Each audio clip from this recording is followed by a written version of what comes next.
welcome to the Gary Dunn Show for October 2nd, 2023. I'm your host, Gary Smith, and on today's show, we're going to talk with Coach Dunn about this past weekend's action against the Clarion Golden Eagles. We'll take a look around the PSAC, both East and West, and then we're going to break down this upcoming week's opponent, the IEP Crimson Hawks. But, Coach, can you believe the calendar's turned over again, October? It's unbelievable. Feels like we just got here a week ago. We're already at the halfway point through the season. Unbelievable. It's flying by. Well, like you said, I mean, I remember the first show we did was a week delayed because of the cancellation, but you were talked about how you've been on campus for a month already, felt like nothing. Now it's been 2 months, and, you know, not to look too far ahead, there's only about 5.5, 6 weeks left in the season. Like, where does the time go? It is crazy. But Groundhog Day, right? We talk about it every year, every week, every hour is the same for a coach. You know, we do the same thing constantly. Every Sunday is the same. Every Monday is the same. Every Tuesday, Wednesday, they play on Saturday. It's all the same. So, but good to be back after another win. I thought our guys played well, and I'm sure we'll talk about it. But it was good to get a win. Good to be in front of the home crowd. You know, thought we probably played our most complete game. We're not there yet. We still got things. I challenged the team during the week that we got to start faster. You know, it was kind of our MO was start slow and come out and score on the first two possessions, which is good. So I was happy with the start. So let's dive into it. Well, you took the words out of my mouth. I was going to start with the Groundhog Day analogy. That another great Saturday for football. Beautiful weather. Home crowd, I thought, really came out. They were loud. Student section was in full effect. Really a nice home atmosphere and a home field advantage. Yeah, absolutely. We're proud of the students. You know, they're getting behind us. We had some body painters out there this week, and I tried thanking those guys. But, yeah, it's just great when we can play at home. You know, it does give us an advantage. Our guys love playing in Adamson Stadium, and I thought that it showed because we did start fast. You did start fast. Like you said, you scored on the first, very early first two possessions. And watching it as a fan, you know, it was great to see because – wasn't any splash plays, wasn't anything goofy, trick play. It was just good, solid football down the field. Yeah, started the game with a double post play, and we just missed it. You know, just missed Eric Willis, but it was kind of letting them know, hey, we're going to take shots early, so you better defend the whole field. So the first drive was methodical. We drove the ball down and scored. You know, defense got us a turnover, so we started with pretty good field position. Second drive, their kid did a nice job of punting us inside the 2, and we drove, kind of stalled out at the 20-yard line. But anytime you can drive the ball from your -2 and put points on the board, we sent Bico out, got 3 points. So, okay, here we go. It's 10-0, and we're off to a good start. Well, and that drive pretty much exhausted the rest of the first quarter. I mean, it was just you know, you guys dominated the first quarter. Second quarter, Clarion made a change of quarterback, moved down the field, but that was the only drive they had in the entire game. Yeah, that kid's a good runner. Wasn't happy with the way we tackled specifically on that drive. You know, we've got to do a better job of that. But give Clarion credit. They were spreading us out. They motioned us. They put formation into the boundary and ISO the quarterback. And the kid's a nice runner. Had a couple big runs. A couple times we should have got him down. But yeah, so they get on and scored. It's 10-7. So good thing we started fast, I guess. And then, like I said, the adjustments you and your staff made, you know, in the second half, their offense, I think, gained 39 yards. I'm 90% sure it was under 50 yards, but with the gained and, you know, everything. So, bottom line, much better performance, just dominating, smothering. You know, time of possession was a big thing. We almost doubled them in time of possession. Our defense is probably a little bit fresh. They only played 15 plays in the second half. So partly that's them getting off the field on third down. That's partly the offense, you know, holding the ball and converting on third downs. I think we were 11 of 15 on third downs, which is really good. There was a couple that we should have had to really get to 13 of 15. One was after a sack that we completed a ball and got, I think it was 3rd and 20. We got 16 yards, so that, you know, we count that as a win. But yeah, I thought we played better in the second half. I thought the time of possession was huge. Defense got off the field. Offense, you know, continued to drive the football. You know, we had some splash plays in the second half. So it was a solid performance, but we're not there yet. We got a lot of work to do in all 3 phases. But I see our guys getting better, and they're working. I'll tell you, you know, I talked to them after the game. It's not about Saturdays for us. It's about the preparation starting today. With our meetings and our practice tonight, you know, through Friday. How do we prepare that is going to give us an opportunity to put our best foot forward and win football games on Saturday? Well, I'm looking now at the stat sheets. Not only did your team just, you know, like you said, second half, dominate the second half, kept controlling the ball, everything like that, but look at the names on here. I mean, you had a lot of weapons on Saturday in a lot of different places, and is that like this time of year? That's got to be great to know that you can, like, whoever you're looking on the sideline is going to go in and contribute. Yeah, really happy with our depth. I think our coaches did a great job recruiting. I think our young men have stayed, and we're still dealing with the COVID and the extra year and all that. But we feel really happy with our depth. We feel like we have 4 tailbacks that can all carry the ball and all bring a different skill set to the game. And I told you last week, we feel like we've got other receivers that are waiting to step up. I thought Deave Johnson had a great week of practice. He ended up with a touchdown catch and another big third down catch. Noah Hamlin had a couple big catches, and he's working. Deontay Williams is a kid, a wide receiver that is a young guy that put a good week together, so he played some. And then, of course, you got Eric Willis and Amari Hopkins. And each week, we talk to our guys about, we don't care where the ball goes. We don't chart carries. We don't chart catches. The defense dictates where the ball goes. And I think Davis is doing a really good job of not relying on 1 or 2 guys to make plays. He's reading the defense. And, when you're doing that and you can spread the ball and they've got to defend everybody, it makes you a better offense. And then I like our depth up at offensive line as well. We played 10 offensive linemen on Saturday and played – 8 of them 8 of them played a lot of time, and then we were able to get some young guys in the game at the end there. So I like our depth. I like our depth on defense. We're rotating a lot of defensive linemen in there. We're rotating some guys in the secondary. So our depth is probably better than it's been. Well, yeah, you were talking depth. You took the words out of my mouth because I was going to say nothing happens on offense without that offensive line, and pretty clean game keeping Davis Black upright in the backfield. You can also see in some of those deep balls you're having, he's getting a lot of time to read his first, second, and third reads. Yeah, we gave up 1 sack, and it was a technique error. I think that the young man would like to have it back. But when you keep your quarterback clean like that, and he's got time to throw the ball, because I feel good about our wide receivers. They're doing a really good job of running leverage and finding holes in zone and even beating man coverage. We saw some 2-man coverage on 3rd and long, and we were able to beat that. So when you can convert on 3rd downs, that's the big thing, and we were able to do that Saturday. And before we look at the highlights, let's take a look at some numbers from this past Saturday. Davis Black, 23 of 32, 287 yards in the air, 3 touchdowns. On the ground, you had 5 guys get credited for a rush, 38 carries, 192 yards on the ground. So that just shows, like, when you're moving the ball on the ground, you're taking the air out of the ball, and the other team's not getting a chance to play. Really. Yeah, we want to be a balanced offense, and I think we're making strides to that. But the biggest stat on offense for the weekend was we didn't turn the football over. Our defense created a couple turnovers, and we didn't turn the ball over. And usually when that happens, you're going to have success. Receiving, you had 10 guys catch 24 balls for 314 yards in the air, and you said the defense 2 turnovers, but also 6 tackles for losses that totaled 23 yards. So not only getting to the quarterback, getting to the backfield, but also making them pay whenever the defense gets back there. I was happy with the defense. Clarion runs an offense that is different than just about anybody we're going to see. A lot of jet motions, a lot of trying to get you out in space, and it's assignment football. And I thought our guys did a good job. We did make an adjustment at halftime. We weren't going to roll our safeties. We were going to play them more straight up, and I thought that helped us. But we still got to work on tackling.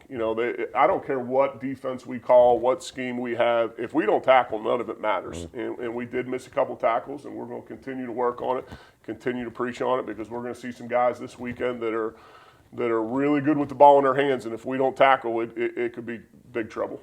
And before we look ahead at this upcoming week's matchup at IUP, let's take a look back at the highlights from this past Saturday's action against Clarion. And when we come back, we'll break down the IUP game and everything going on around the PSAC. You're watching the Gary Dunn Show right here on CUTV.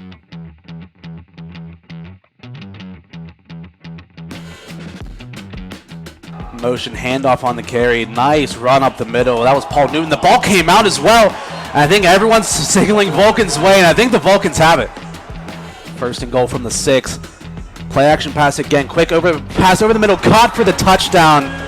That's Deave Johnson. And that's going to be the Vulcans' first strike of the game. 6-0 California. Biko on to attempt the field goal. Biko's kick is up. And Biko's kick is good.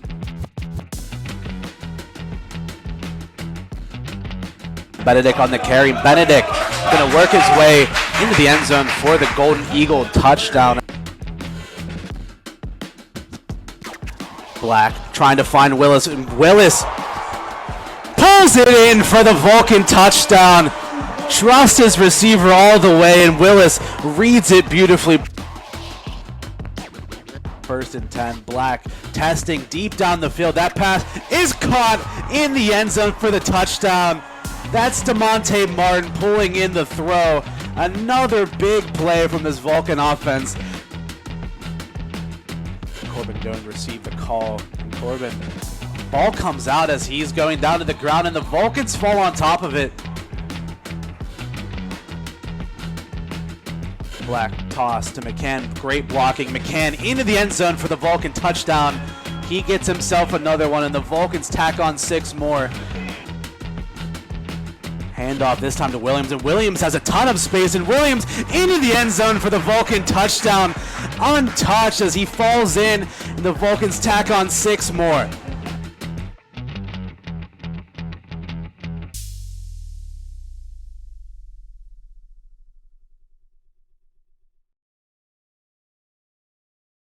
A new season of Vulcan football is set to begin September 9th versus Kutztown, September 16th versus Shepherd, September 23rd at Edinburgh, September 30th versus Clarion, October 7th at IUP, Homecoming October 14th versus Seton Hill, October 21st at Slippery Rock, October 28th versus Mercyhurst, November 4th at Gannon, November 11th at East Stroudsburg.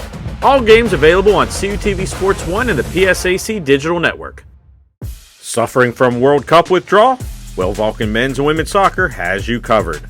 Come up and watch the region's best soccer teams do battle in a combined 18 home games at the beautiful Phillipsburg Soccer Complex. In addition, 3 men's and 3 women's home games will be featured live on CUTV Sports 1 and the PSAC Digital Network. Follow Cal Vulcans for up-to-date information on all things Vulcan soccer.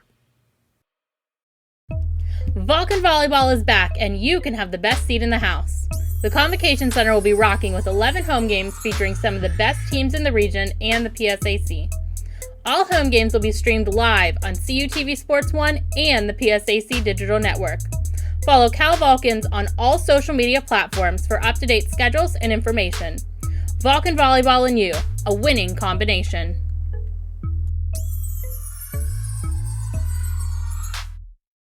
Are you a Penn West California student looking to get involved in media?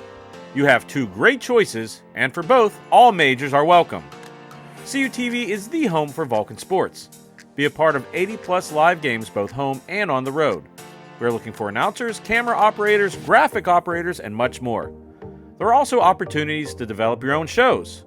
Go to our YouTube page, CUTV Sports 1, and see all of the content. WCAL Radio gives you the opportunity to play your music and develop your own show. Be heard locally over the air in a 40-mile radius and worldwide online. That's 91.9 FM, Power 92. SAI Media of CUTV and WCAL. Get out, join up, be seen, and be heard.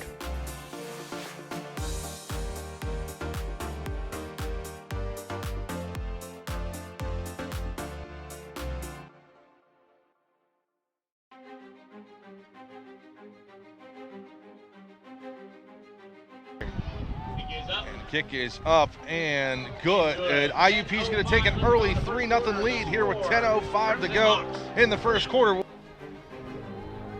Mitchell's going to roll near side, then he roll and lets it fly. McConaughey in the back of the end zone for the touchdown. Oh, the Vulcans have taken the lead.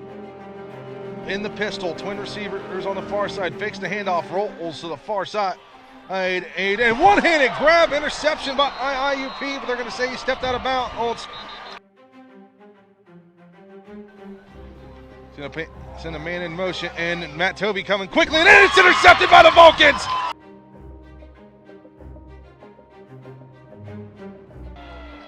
Snap, handoff to McCann, and bounces to the outside, and into the end zone for the touchdown. The Vulcans have extend that lead to 14-3. The line, hand off up the middle. And IUP is going to be in for the touchdown.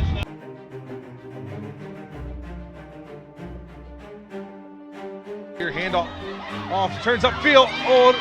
And waiting on the signal. Touchdown, Vulcans!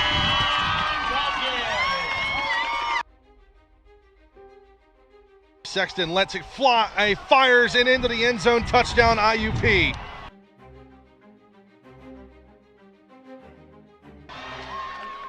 Handoff to Stewart, up the middle, in, touchdown on Hawks. And then they'll get it, and there's going to be a flag on the play. And I think it's going to run out of time.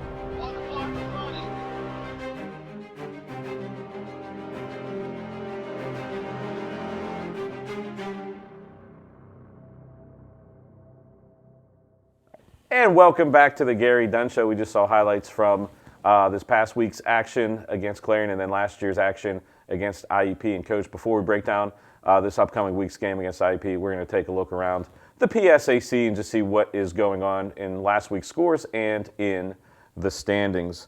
So we talked about, obviously, California wins 37-7 over the Clarion Golden Eagles. Edinburgh makes the short bus ride to Mercyhurst. Mercyhurst goes to Edinburgh.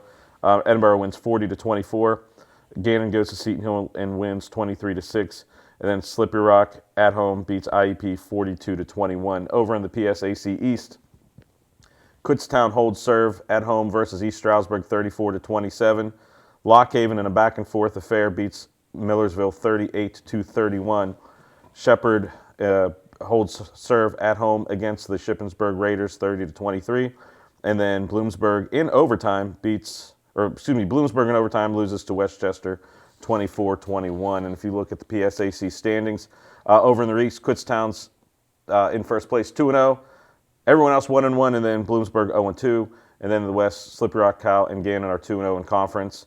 IUP Edinburgh 1-1, and then Clarion, Mercyhurst, and Seton Hill 0-2. And Coach, we're getting to the time of the year that things are going to start changing up and down. And October 1st, middle of the season, back half of the season, a game that, as fans, I'm sure everyone circles the beginning of your Cal IUP. I know you were here all day Sunday watching film. Let's break down their offense first. And offensively, really balanced. They have a really dynamic tailback, so they want to run the football. They have three big receivers that can go get it. They got a transfer quarterback that's doing a nice job, and they've got a good offensive line. They're averaging, I think, close to 150 yards rushing a game, so they're going to run the football, and then they're going to get you in play action and get you one-on-one. So super talented offense that, is methodical. I think very similar to us, but they've got some receivers that can go get it and probably one of the premier tailbacks in the league. And on the defensive side of the ball, it's both. They're a good team both sides of the ball, but what kind of scheme do they run? Yeah, they're a four-down front. IUP is IUP. They've been running the same defense. Their head coach was their former defensive coordinator, and he's a defensive guy. They're going to run what they run, and they run it really well. They're going to be a four-down front with big guys inside and great pass rushers off the edge. They're going to stick with a two-linebacker deal. They do play multiple coverages. They'll play cover one. We've seen a little bit of zero on film. They'll roll their safeties and play three and three cloud. So they're going to play great assignment football. You've got to play really well offensively to move the football and beat them because they're not going to make mistakes. But they like to get after the quarterback. So their whole deal is stop the run and get after quarterbacks, similar to ours. Really good football team, and they're strong on special teams. So we're going to have a great week of practice, and we're going to have to go out and play our best. What's the message to the team this week, knowing that this is a game that, even though I'm sure the message from everyone is you take one game at a time, but biggest game of the year because it's the next one. Gary. There we go. That's the message. Now, it's about us. It's about our preparation. It's about us in being detailed in our work. It's about us taking care of the football. It's about us tackling. It always boils down to fundamentals, and that's what it's about. So we've got to have a great week of practice. I'm not really worried about who we're playing. I'm worried about us. And if we continue to improve and get better, then we'll give ourselves an opportunity. If we don't have a good week of practice, then we won't. And that'll be the message to the guys today in our team meeting. And before we wrap up this week's show, we're going to take a look around the PSAC to see what big matchups are also going on in the PSAC. Of course, California at IUP. That game is at 2 o'clock at Miller Stadium. Edinburgh at Gannon, Seton Hill at Clarion, and then Slippery Rock at Mercyhurst, and that rounds out the West slate of games.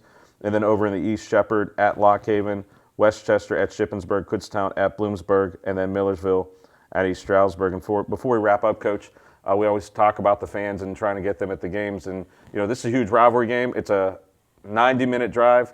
What do you got to say to the fans? Yeah, Come on out. I don't think I'll have much problem getting folks there this weekend. Come on up. It's a short drive, a great game, a great college football atmosphere. I know we talk about it every year. You know, with realignment in Division I, you lose your rivalries. You know, you lose the Pitt West Virginia, the Pitt Penn State, those types of rivalries. The PSAC has everything you want. Great fan bases. I'll get text after text this week about bets that are going on with, you know, my neighbor's an IUP guy, I'm a Cal guy, those types of things. Just great for college football. You know, it'll be a great environment. I know our guys will be excited to play. I know they'll be excited to play. Let's kick it off at 2 o'clock and see where we're at. And get there early. Come fill the visiting sides right behind the Cal bench. Let's get those stands rocking. If you can't be there, the game will be live on the PSAC network, CTV Sports 1 and WCAL. But Coach and I would sure like to see a lot of red and black on that sideline. Makes us feel better, and I know the team appreciates it. No, so. Absolutely. I think we'll have a great crowd. But Vulcan Nation, let's get behind this bunch. Let's get up there and help us flip that field to some home field advantage for the Vulcans. And I can't add anything on top of that. Coach, thanks for coming by again this week. Good luck this weekend, and we'll see you next week for the Gary Dunn Show.